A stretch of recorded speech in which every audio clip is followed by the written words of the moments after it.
Terima kasih Bapak.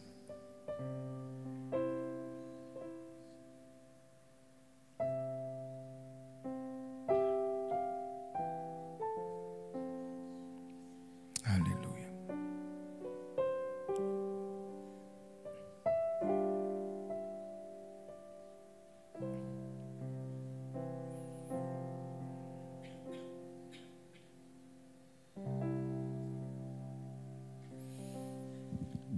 Terima kasih Bapa. Kami sambut pesan-Mu malam hari ini hanya di dalam satu nama, Tuhan Yesus Kristus. Mari Bapak Ibu Saudara yang siap mendengar pesan Tuhan bersama saya katakan amin. Tepuk tangan buat Tuhan Allah kita. Wow, hari ini hari yang ke-20. Sekali lagi saya bersyukur kalau ada Bapak Ibu Saudara yang terus sampai hari ini terus ya setia tetap. Bagi Bapak Ibu Saudara yang mungkin karena halangan, karena pekerjaan atau apapun bisa mengikuti tayangan ulangnya. Pesan Tuhan yang saya bagikan di MP3 ya, oleh tim media sudah dikirim, saya selalu kirim, mari coba terhubunglah dengan pesan itu. Karena saya sekali lagi katakan, Gunung Sinai 40 hari ini, Tuhan benar-benar saudara hadir dan berbicara. Saya merasakan bahwa Tuhan sungguh baik. Bapa baik, putranya baik, Roh Kudus juga luar biasa. Kita ini dibawa terus saudara. Kita tidak pernah terjebak kepada agamawi. Walaupun daging ini selalu membawa kepada yang agamawi. Sepertinya pikiran saya kepada ya gerejawi. Kalau gerejawi ya minggu ibadah, doa pagi, ada doa malam, pengajaran, sudah. Saya ada di kotak gitu saudara. Dan itu Tuhan tidak mau. Sebab yang kita lakukan ini adalah sebuah perjalanan rohani yang akan membawa kita terus. Dan saya bersyukur bahwa Tuhan sudah menyatakannya melalui Gunung Sinai 40 hari ini. Bahwa Tuhan sedang menyiapkan 10 tahun ke depan. Tuhan mau tempat ini menjadi house of worship. Di mana kita menabur saudara, menabur doa, pujian, penyembahan. Kita berpikir mungkin 2023 adalah tahun peningkatan. Memang Tuhan siapkan tahun peningkatan, tetapi kita mungkin hanya berpikir kelegaan itu saat-saat ini. Padahal belum saudara, nanti 10 tahun ke depan kita akan menuai. Ketika kita mulai merasa nyaman, tapi Tuhan membawa kita untuk mulai ayo menabur sambil menangis. Menabur sambil maju, menabur benih sambil maju, terus. Itu tandanya Tuhan itu berjalan bersama kita. Penyertaannya nyata, bukan hanya saya pribadi. Karena ini penyertaan Tuhan berbicara korporat, tidak mudah loh saudara. Musa harus bertemu dengan api Tuhan. Kalau Musa tidak ketemu api Tuhan, maka Musa tidak akan bisa membawa hampir 2 juta saudara. 2 juta orang. Jadi penyertaan Tuhan kita harus belajar secara korporat bersama-sama. Karena Tuhan hadir di tengah-tengah umatnya. Rata-rata saya mendapatkan lebih cepat pesan itu ada di tengah-tengah umat. 2-3 orang berkumpul, masuk. Kalau sendiri gitu ya, sendiri tidak dapat rasanya. Dan Tuhan bekerjanya selalu begitu. Maka itu kenapa ada KKR. Bisa mengerti saudara. Karena KKR itu korporat. Dan Tuhan akan menyatakan kemuliaan dan penyertaannya. Hari yang ke-20 ini sekarang. Dan saya mau bukakan dulu Yesaya 61 ayat 1. Supaya dengan cepat. Ya karena kemarin kita sudah dibawa oleh Tuhan bagaimana Tuhan mau visi 10 tahun ke depan. Dan Tuhan mau bahwa ending dari segala sesuatu adalah doa. Maka kita harus menjadi rumah doa. Ya, membangkitkan api doa. Dan Tuhan tunjukkan bahwa tempat ini adalah house of worship. Rumah penyembahan. Ketika Saulus dan Silas mereka menyembah Tuhan, terjadi gempa bumi. Itu benar-benar terjadi Bapak Ibu Saudara. Dan sampai hari ini masih bisa terjadi.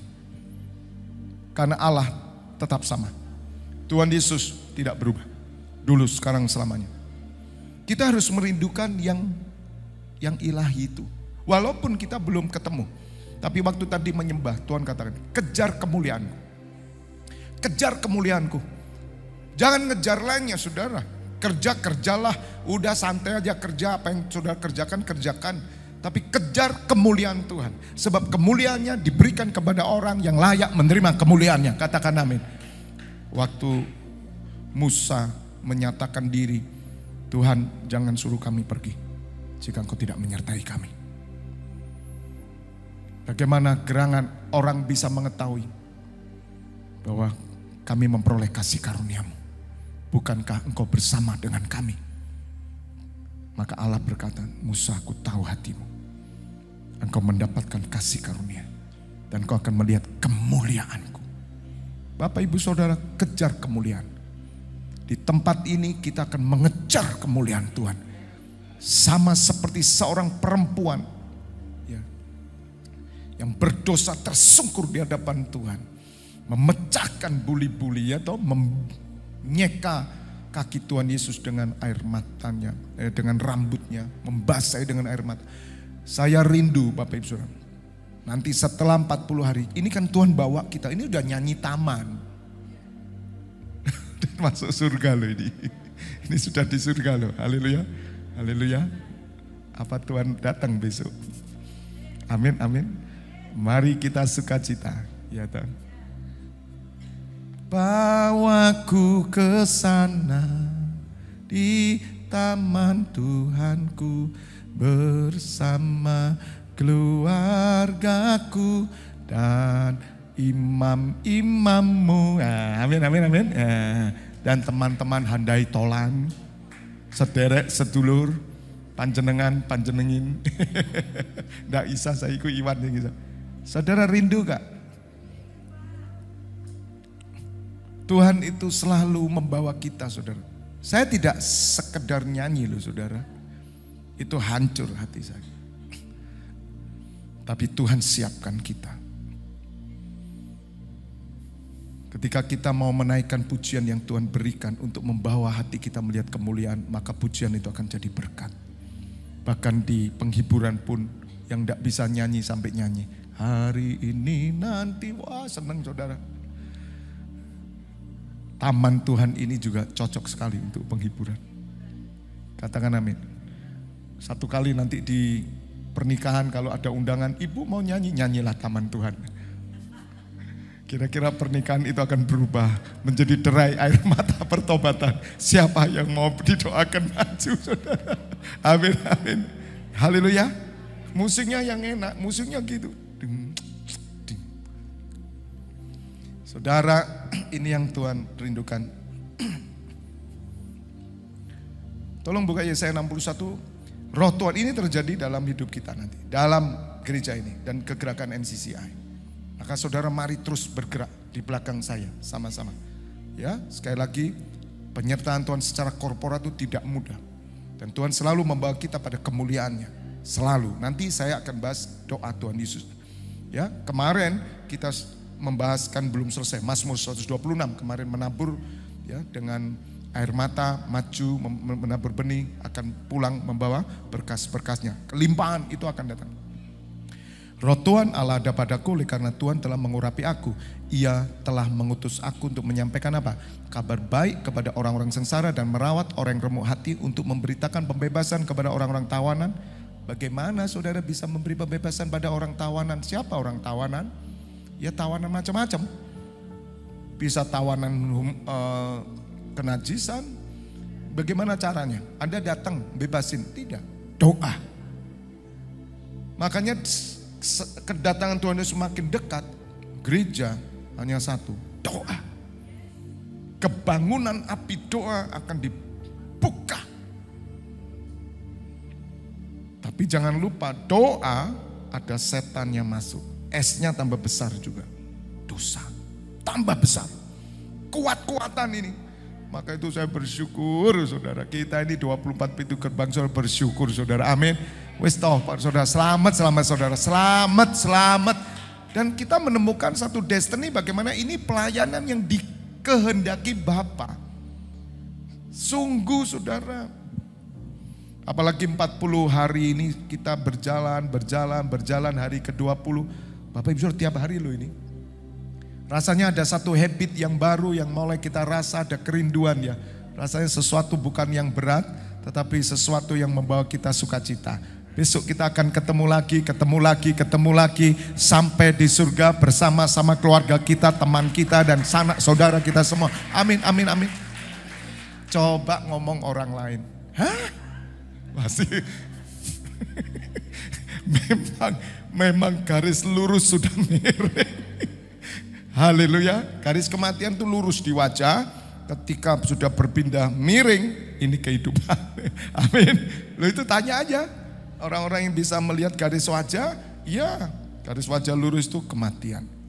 Tapi begitu ada Tuhan Yesus miring, saudara, langsung kehidupan. Amin. Jadi ingat, kembali Yesaya 61, ini pegang, roh Tuhan ada padaku, roh Tuhan ada di tempat ini. Kalau kita punya roh Tuhan, maka roh Tuhan itu selalu berdoa. Roh doa itu roh Tuhan, roh kebenaran. Nah, doa itu adalah kebenaran yang dinaikkan di hadapan Tuhan, nubuatan firman. Makanya kenapa kita perlu memakai yang namanya panduan doa pertama. Lama-lama mulut saudara sudah terlatih untuk berdoa sesuai firman. Dan kepada orang-orang yang terkurung, kelepasan dari penjara. Bagaimana ngelepasin penjara? Saudara, ada orang-orang Kristen yang di penjara. Gimana? Anda datang? Tidak, doa. Next. 2, untuk memberitakan tahun rahmat Tuhan dan hari pembalasan Allah kita. Untuk memberitakan tahun rahmat Tuhan dan hari pembalasan Allah kita, untuk menghibur semua orang berkabung. Roh Tuhan ada padaku, ia mengutus aku. Bapak Ibu Saudara, Tuhan mau gerejanya full of spirit. Amin. Ada 4 kita belajar toh. Penuh roh, penuh iman, penuh firman, penuh kasih. Dan kasih yang muncul, perhatikan ya, kasih yang muncul itu yang lahir dari hati nurani yang murni, hati yang suci, dan iman yang tulus ikhlas. 3. Itu ada ayatnya. 3. Di Timotius, saudara itu. Saya tunjuk aja ayatnya, supaya Bapak Ibu Saudara lebih bertambah pendengaraan firman, dan firman itu akan bekerja dalam hidup saudara. 1 Timotius 1.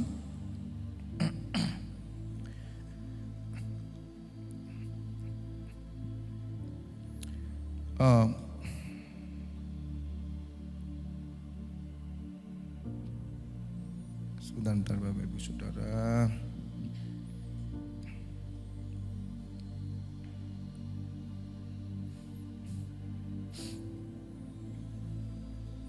Satu Timotius 2 berarti.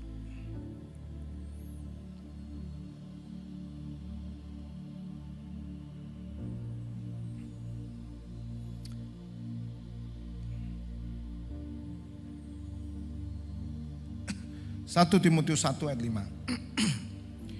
Nah, jadi Bapak Ibu Saudara, tujuan nasihat itu, jadi Rasul Paulus menasehati untuk Timotius. Tujuan nasihat itu ialah kasih. Jadi ada teguran, ya seperti saya ini.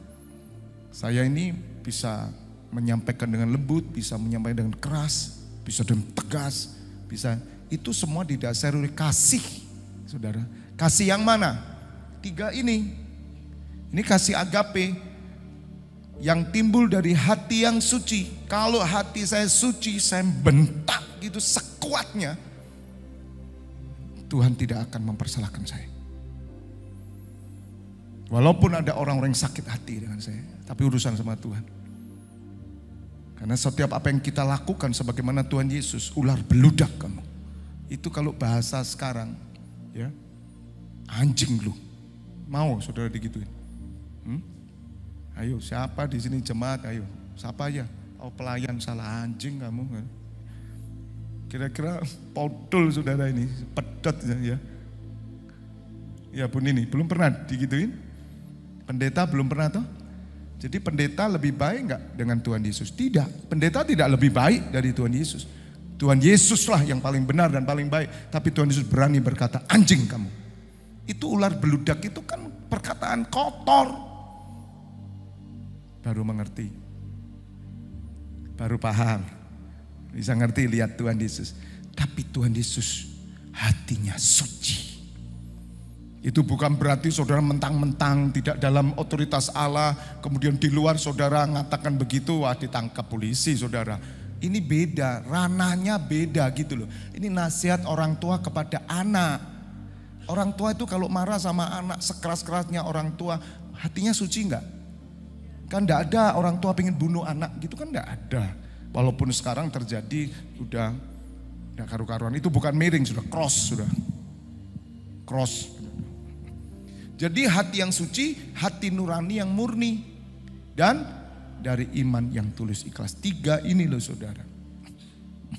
Itu full of love. Nah Tuhan mau gereja ini penuh roh. Maka terjadi kembali Yesaya 61 akan digenapi 10 tahun ke depan. Mari bersama saya kita berjuang untuk hal ini. Dan kita berkata roh Tuhan ada di tempat ini. Katakan amin. Roh Tuhan berkuasa di tempat ini. Full of spirit. Penuh roh. Orang kalau penuh roh pasti penuh firman. Orang penuh firman pasti penuh iman. Betul. Orang penuh iman pasti penuh kasih. Kasihnya tulus, suci, hatinya murni, imannya tulus ikhlas. 3. Untuk mengaruniakan kepada mereka perhiasan kepala ganti abu, minyak untuk pesta, ganti kain kabung, nyanyian puji-pujian, ganti semangat yang pudar, supaya orang menyebut mereka siapa? Pohon tarbantin, kebenaran, tanaman Tuhan untuk memperlihatkan keagungannya. Saudara adalah tanaman Tuhan. Ini yang saya diteguhkan di Yesaya 61. Roh Tuhan ada padaku. Saudara dan saya merupakan tanaman Tuhan. Karena saudara ditanam di bait Allah. Di tamannya Tuhan. Itu pohon kebenaran. Nah ini yang nanti kita akan melihat. Pohon ini akan tumbuh saudara. Yang memperlihatkan keagungan Tuhan. Sesungguhnya saudara adalah orang-orang tertawan. Dulu tertawan, terikat, terpenjara. Betul? Tetapi roh Tuhan turun atas saudara. Melalui pelayanan-pelayanan yang dikerjakan oleh orang-orang kudus. Gereja Tuhan. Maka saudara menjadi tanaman Tuhan. Nah ke 10 tahun ke depan kita sekarang nabur. Dan Tuhan tunjukkan ke saya nanti pohonmu JKI FLTF Church akan nampak. Sebagai pohon kebenaran untuk memperlihatkan keagungannya. Dan pohon kebenaran ini dibangun dari full of spirit. Ya, penuh iman, penuh roh, penuh firman, penuh iman, penuh kasih. Ini dibangun. Nanti munculnya sabar. Makanya Tuhan suruh sabar. Tapi izinkan saudara perkumpulan kita, pertemuan kita ini, persuan ini sama-sama rindu. Tuhan penuhi kami dengan roh-Mu. Pelayan-pelayan waktu pelayanan ya, terutama hari Minggu itu kan hari untuk semua bisa datang karena macam-macam ya. Pertumbuhan rohaninya beda dengan hari Kamis beda. Ya mungkin Kamis kita bisa bikin seperti ini. Tapi kalau Minggu itu untuk membawa sebagai jala untuk orang-orang datang. Nah tapi kita harus rindu. Bapak penuhi dengan roh, penuhi. Sebab kalau gereja ini penuh roh, penuh firman, penuh kasih, penuh iman, maka dia akan tumbuh terus. Pohon ini menjadi pohon kebenaran. Dan nanti 10 tahun ke depan Tuhan tunjukkan, engkau akan melihat buah-buah keluar semua. Sungguh saudara, karena itu saya sudah teliti dari segi umur, dari segi zamannya, 2033 itu pertandingan benar-benar. Karena masa kita, sekarang masa kita itu masa saya. Ya masa saudara antara kepala 5, kepala 6 dan kelahiran kepala 6, kepala 5. Itu masa kita hari ini. Papa mama kita sudah turun, regenerasi. Generasinya kemana? Ke kita. Jadi dulu waktu kita masih ingusan, masih jalan, masih tertawa-tertawa, main-main, masih remaja. Itu dulu kita ngelihat mama papa kita rasanya udah tua-tua begitu ya. Tapi itu sekarang saudara loh. Loh saudara, kalau dulu kamu mama minta es krim. Loh sekarang yang disebut mama itu saudara loh. Ingat, bisa mengerti? Nah posisi itu kita harus tahu. Makanya kita harus menghitung waktu, mempergunakan waktu. Kita mesti sadar, sesadar-sadarnya bahwa masa ini adalah masa kelahiran kepala 5 dan 6. Itu yang pegang dunia ini. Bapak-bapak kita termasuk bapak gereja, itu mereka sudah harus kalau regenerasi dia turun. Walaupun dalam Tuhan tidak ada yang turun. Tapi kita mesti mengerti. Maka itu saya katakan 10 tahun ke depan nanti masa itu benar-benar pertandingan iman. Bukan secara realita rohani saja, tapi realita secara fisik ini akan terjadi. Dan Tuhan nanti akan menunjukkan kemuliaannya. Karena apa? Karena itu saya berpikir bahwa tempat ini rata-rata akan 60-70. Dan anak-anak muda 20, 30, 40. Dewasa muda muncul. Dan saya percaya tempat ini akan menjadi satu pertumbuhan dari orang-orang dewasa dalam Tuhan. Karena mulai hari ini kita akan nabur. Jadi kita 10 tahun ke depan, saya umur 65, ada yang umur 70, dan anak-anak kita umur 30, 40, dan bahkan yang 10 jadi 20, ya, yang 5 jadi 15, mereka semua adalah menjadi tanaman Tuhan. Saudara akan melihat nanti bagaimana gereja ini akan diperhitungkan bagi kerajaan Allah, bagi kemuliaan Tuhan, untuk menolong saudara. Jadi Bapak Ibu Saudara, jangan pernah saudara berpikir sekarang, ya sudahlah yang penting ke gereja. Enggak. Sekarang bisa ngerti ya. Ini ukuran hitungan manusia saja. Ini kok mati-mati ya Tuhan. Ukuran manusia saja saudara, kita sudah harus megang atmosfer ini. Maka iblis menghancurkan hari ini. Dalam 10 tahun ini dijebol semua, nanti lihat. Terutama orang-orang yang sudah merasa pensiun, orang-orang udah umur 50 ke atas, 60. Ya, yang penting percaya Tuhan Yesus, Yesus, sudah selesai. Mati saudara, mati dah. Gak bisa. Katakan amin. Akan memperlihatkan keagungan. Tanaman Tuhan untuk memperlihatkan keagungannya. Sampai besok ya. Tuhan berkati. Udah 31 sudah. Haleluya. Nanti pas tak jeruk enggak enak ya. Sampai besok ya. Kita doa. Bapa di surga, kami bersyukur Kau terus membawa kami. Kau isi bejana kami. Penuhi terus sampai kami melihat kemuliaan-Mu. Besok kami masuk 21 hari. Bapa, kami akan berbicara tentang kemuliaan Allah dinyatakan Tuhan. Di dalam nama Tuhan Yesus. Terima kasih Bapa. Hamba menyerahkan 24 pintu gerbang surga hari ini, imam-imammu yang setia terus bertugas. Engkau urapi, engkau pakai mereka dengan luar biasa. Dan saat ini Bapak Ibu Saudara, buka kedua tanganmu, terimalah pengurapan minyak dan anggur persetujuan dengan tubuh dan darah Putra Yesus Kristus yang menyucikan dan menyembuhkan. Berkat kehidupan turun dalam nama Bapa, Putra dan Roh Kudus. Yang sudah menerima berkat Tuhan bersama katakan amin. God bless you all.